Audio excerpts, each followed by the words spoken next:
In this video, we're going to be reacting to the devs talking specifically about the matchmaker and EOMM.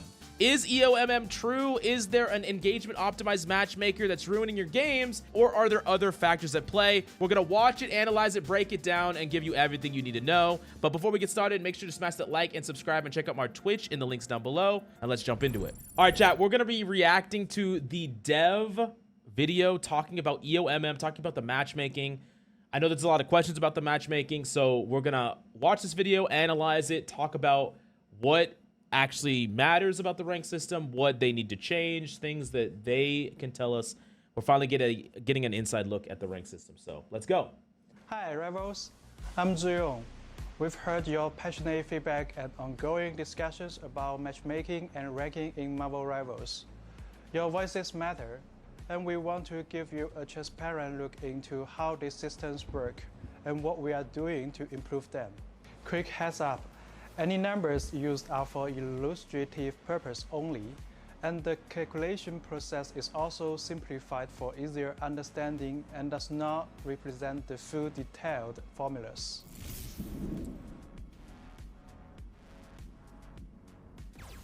After every competitive match, your score is calculated based on two key components, base points and performance points. Okay. Each weighted according to your current rank. The formula looks like this. Base points plus 1 minus A. K equals A times base points plus 1 minus... Okay, what the... Huh? This depends on match outcome, your current competitive score, average competitive score of the enemy team. First, the match result determines whether you gain or lose points. Win and you will gain points, lose and you will lose points. Okay, yeah. Second, the difference between your competitive score and the enemy team's average competitive score affects how many points you gain or lose. Makes sense. If a player's competitive score is lower than that of the enemy team, the system recognizes that the player is challenging a stronger... And chat, this is how most rank systems work, where, because like teams are not going to be perfectly the same rank always. Sometimes there'll be a little discrepancies, and you could be the lowest ranked player on your team or the highest. If you're the highest ranked player, you're expected to perform higher, right? Because you're up against lower enemy teams normally. If you're the lowest ranked player and you still perform, the system's like, oh, you did really well in like you actually performed really well, you performed favorably, so they're going to give you bonus points. In this case, a victory will is just kind of how every rank extra system bonus works. To the base points, while a defeat will result in fewer points deductions. The reverse applies when facing lower ranked teams. Examples: players' competitive score 3,500. Enemy team's average 3,500. Win plus 20 base points. Lost minus 20 base points. Players' competitive score 3,500. Enemy team's average 3,700. Win plus 25 base points. Lost minus 15 base points. Yep. Players' competitive score 3,500. Enemy team's average 3,300. Win plus 15 base points. Lost minus 25 base points.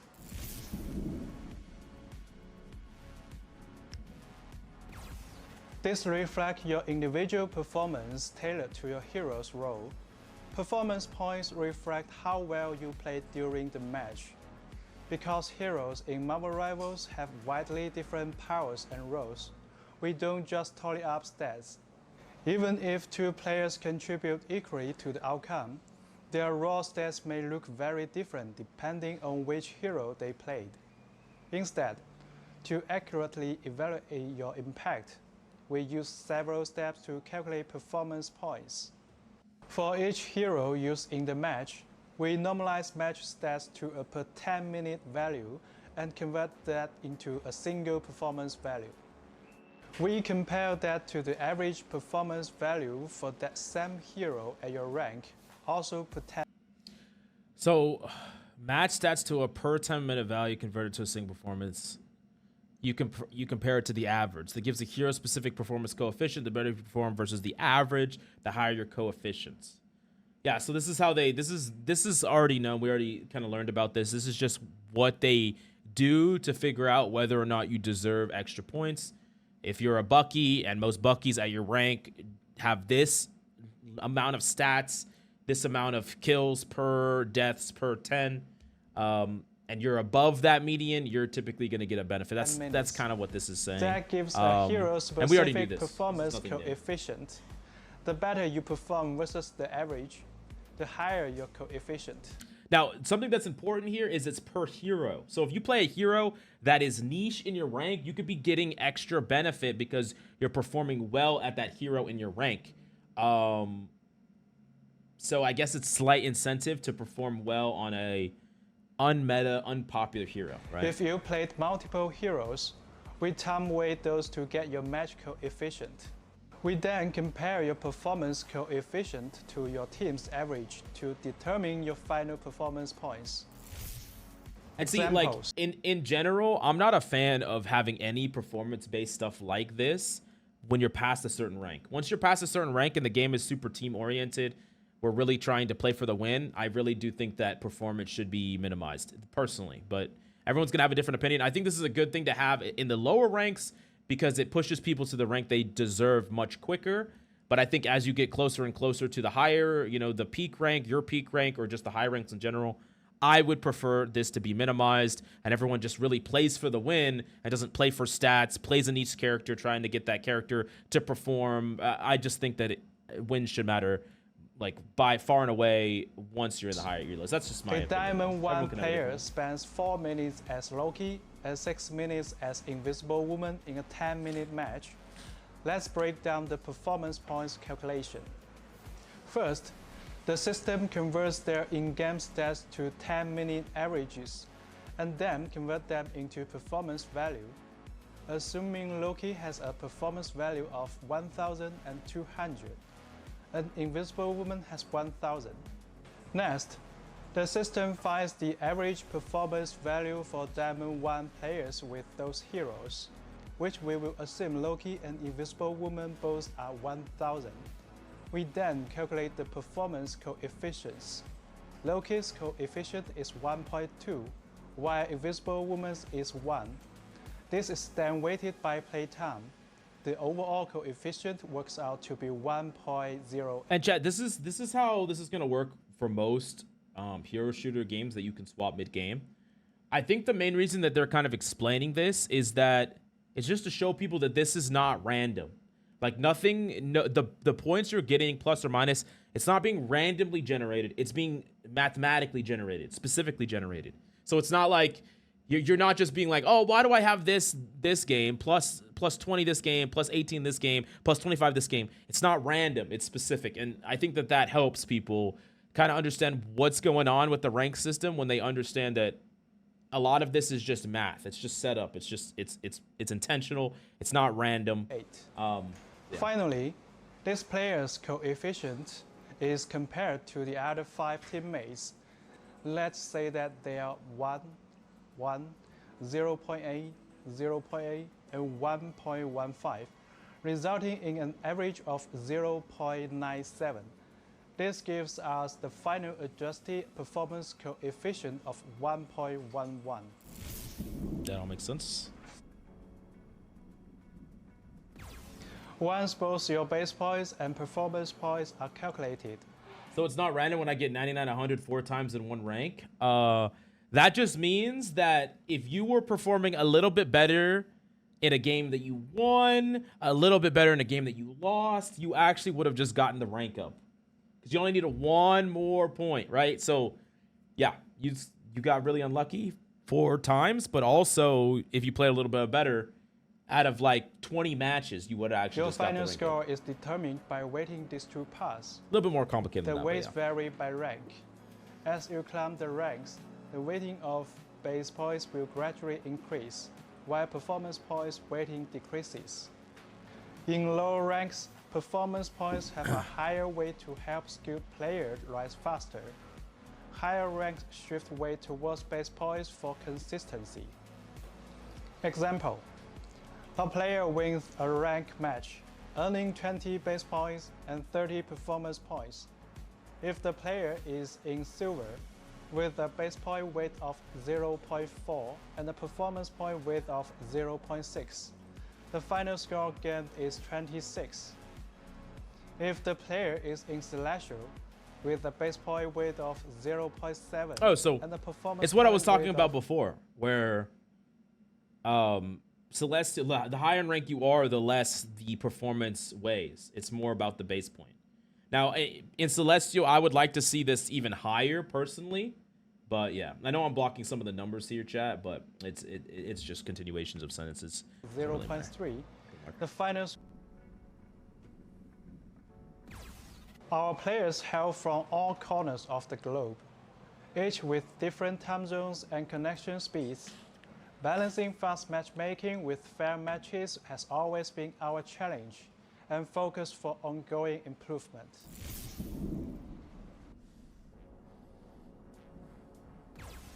In Marvel Rivals, players are matched based on server node selection, team composition, competitive score. Once matchmaking starts, the system looks for opponents on your chosen server or servers. As wait time increases, the system gradually expands the search to higher and lower ranks, helping you get into a match promptly. The expansion is kept to prevent unbalanced games. Once we have 12 players within the acceptable rank range, the match is set. Teams are then arranged to minimize differences in average competitive scores. This part's going to be important. Team matchmaking is based on team size.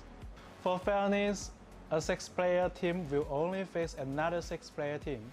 Finding an exact match can take time when taking into account all the factors. Okay, that's interesting. Like competitive scores, server selection, etc.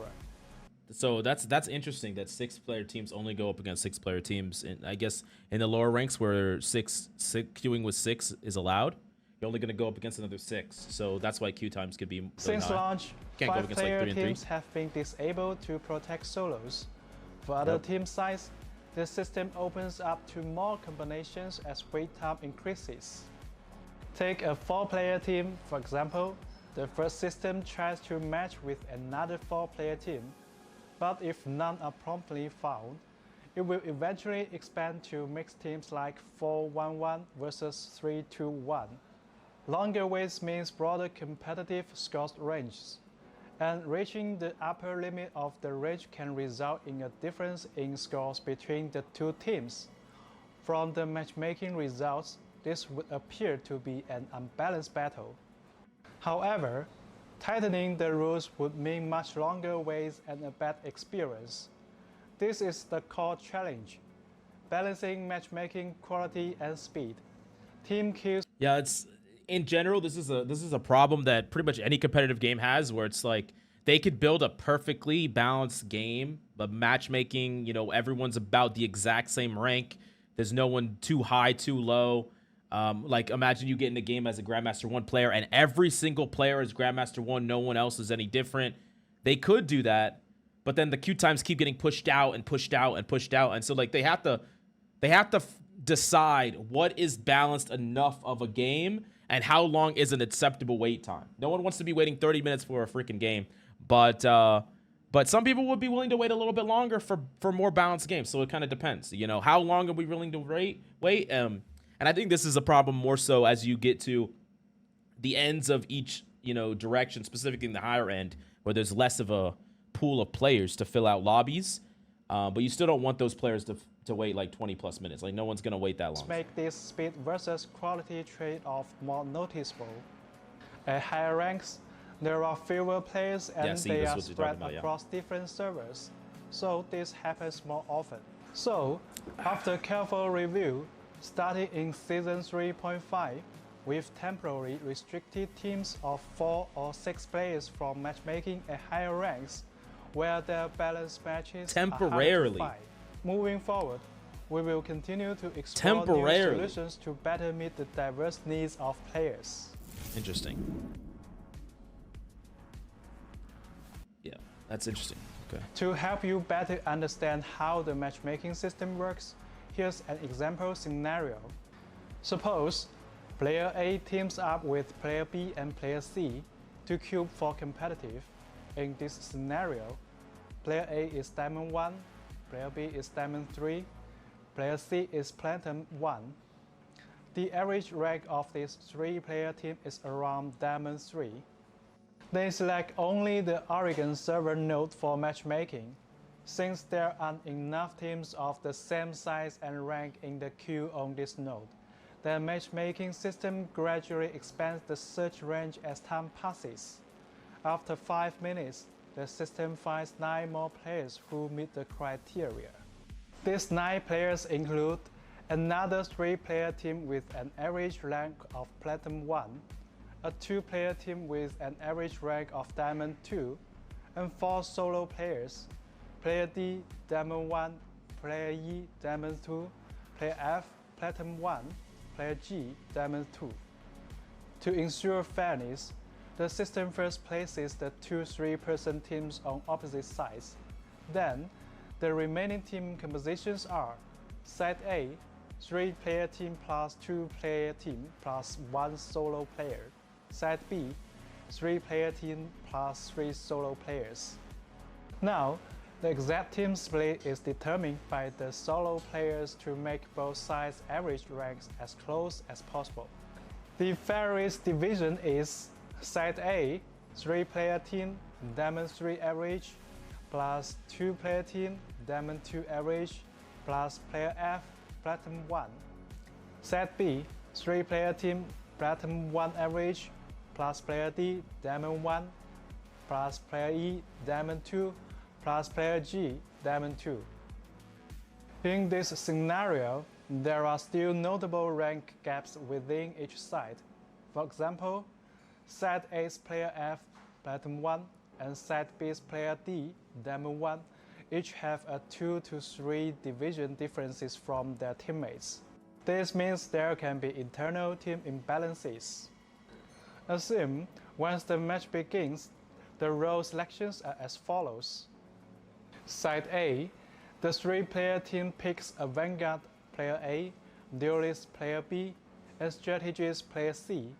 The 2-player team chooses a vanguard and a duelist player F. A duelist main sticks with his preferred role instead of filling the missing strategist slot. To balance the team, the duelist player B from the 3-player team fills as a strategist. Side B, the 3-player team picks Classic lowest rank player. Classic lowest rank player. Locking duelist. All right, sorry. a vanguard, Okay. duelist, and strategist. Player D picks an additional strategist. Oh, shit. Player E picks another vanguard. Player G picks another duelist. We believe that this is a situation many players have encountered before. In this case, Side B has a strategic advantage, as all 6 players are playing their main roles. On Side A duelist main is forced to fill as a strategist. And the lowest ranked player is also playing duelist, which may weaken the team's synergy. Classic platinum insta-locker. All right. We have received a lot of feedback from the community, with many players believing that our matchmaking system employs EOMM. Oh shit, chat! This is it. This is it. This is it. Here we go. Here we fucking go. All right. Optimize matchmaking. This would imply manipulating the matchmaking queue to keep players' win rates around 50%, ensuring they remain engaged in the game. We want to be clear. Marvel Rivals does not use EOMM. So, why do some matches feel uneven? Why do certain players encounter win or loss streaks? We would like to take this opportunity to provide some insights. Lie? Everyone says lies, lies. All right. Clarify some of the confusion for everyone.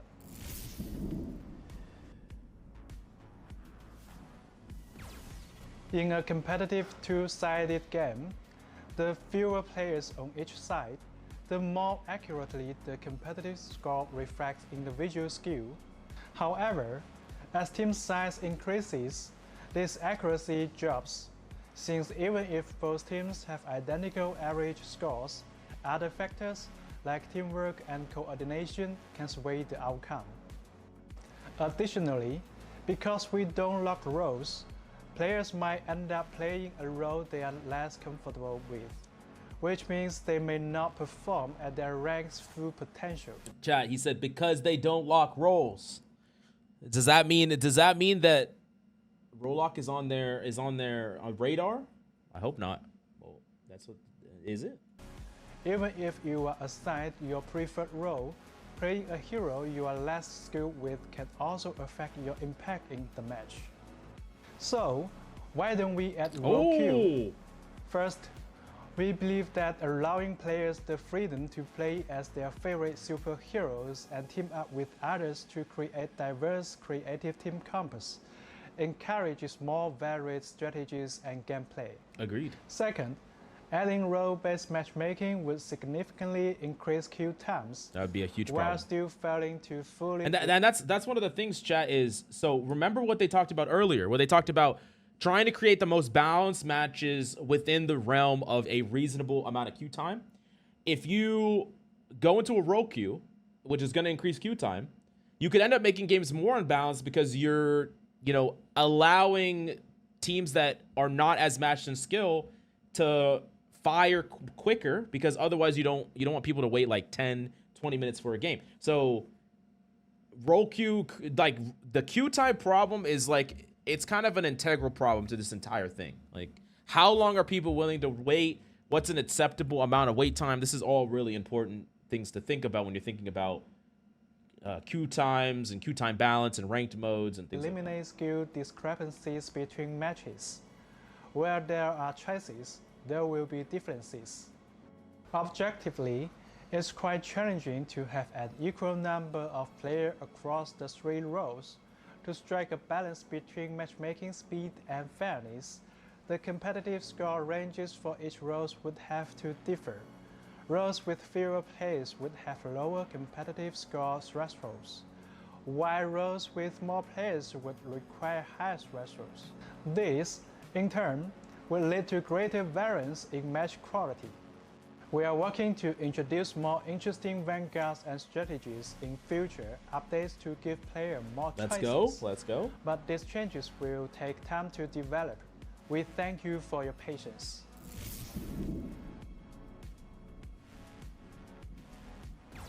Statistically, win and loss streaks are a matter of probability. For example, if two sides are truly 50-50, over 3 games, the chance of 3 consecutive wins or losses is 12.5%. Over 10 games, the chance of 3 or more wins or losses in a row rises to 50%. So, over enough games, everyone will eventually experience win or loss streaks. For those interested, you can use tools to calculate the probability of achieving a streak, whether it's 5 consecutive wins. He said it's math, motherfucker. That's what he said. He said stay in school. Okay, sorry. Of 5 consecutive losses under different win rate scenarios over 10 matches. Of course, the game isn't pure math. Several in-game factors can increase the likelihood and impact of streaks, making these experiences feel more pronounced. For example, team average scores are rarely perfectly balanced, so actually win rates may not be exactly 50%. When queuing consecutively, you may face some of the same players in back-to-back games, which can carry over the outcome chance from previous matches. This is even more common in team matchmaking, where the pool of available combinations is smaller, especially during off-peak hours or in less populated regions. Even if the probability of a streak occurring is just 1%, Marvel Rivals' large player base means many will experience that.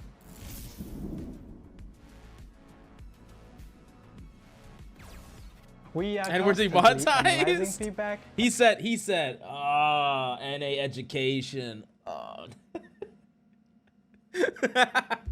Okay, sorry. and refining our systems. Your trust and input help us shape a better experience. Thank you for being part of the Marvel Rivals community. We are excited to keep improving with you. That's why solo queuing works for you, coach? I guess so. So, chat, what do y'all think? What do y'all think? EOMM believers, have y'all been convinced? Let me know. I'm curious. Have y'all been convinced?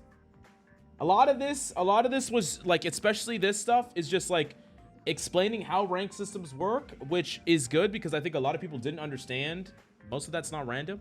But the stuff directly talking to EOMM, how do y'all believe? What do y'all believe?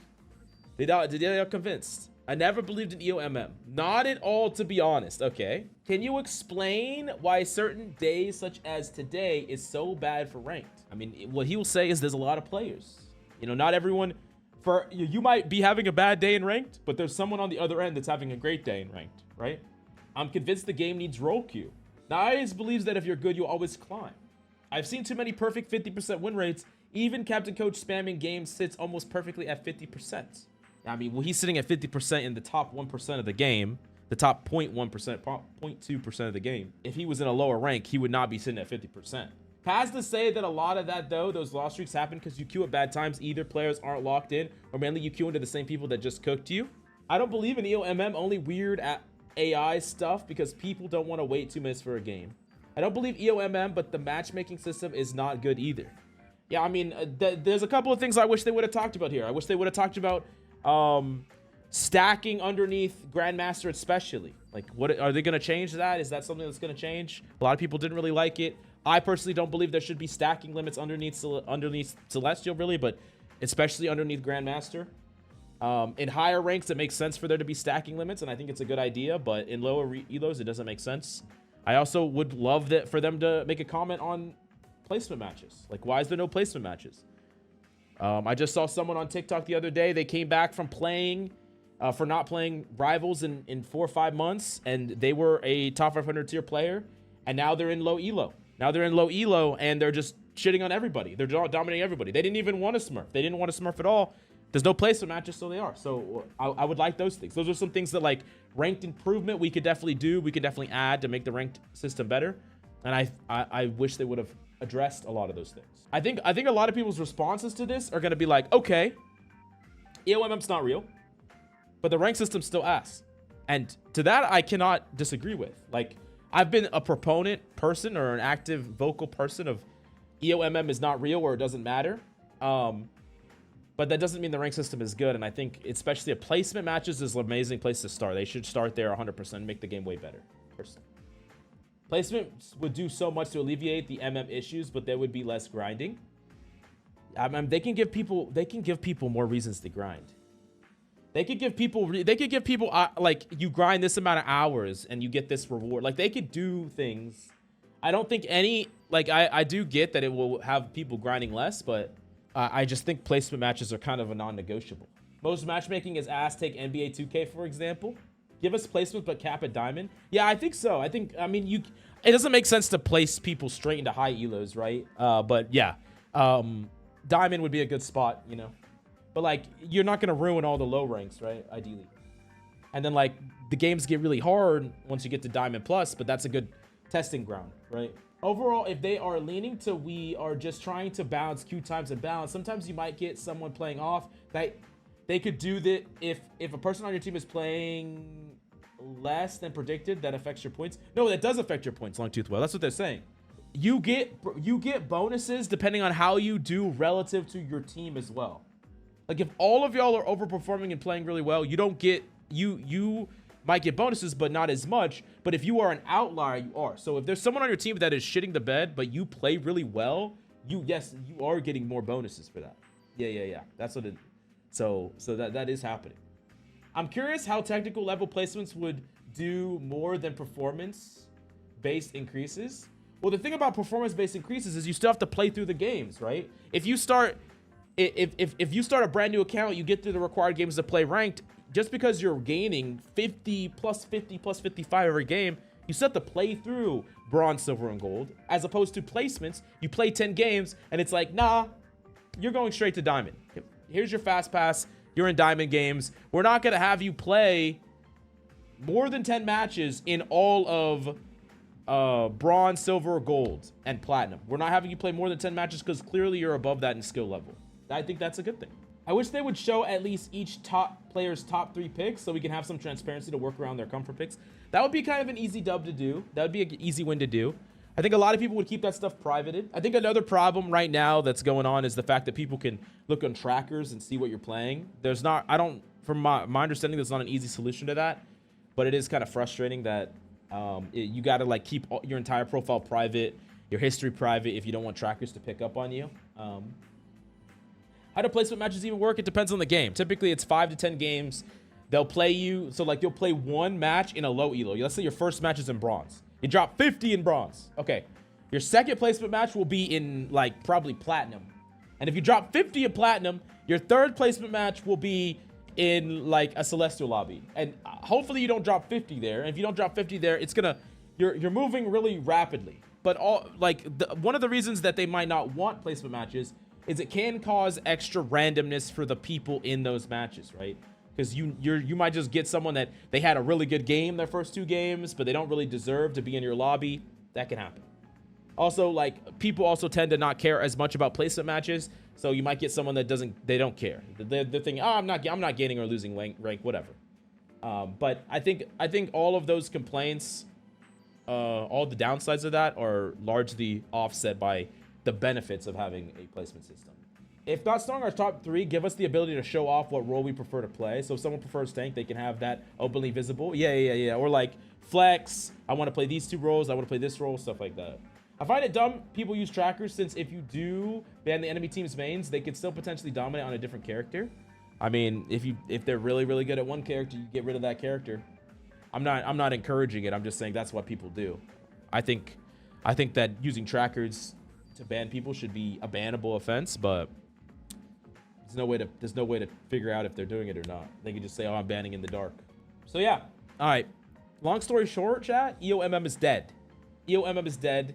But let me know down below if you agree or disagree. Smash the like, subscribe, and continue the conversation. Did this convince you that EOMM is not here, or is this not enough? Do you think the rank system is terrible? Do you think there's more things that need to be done?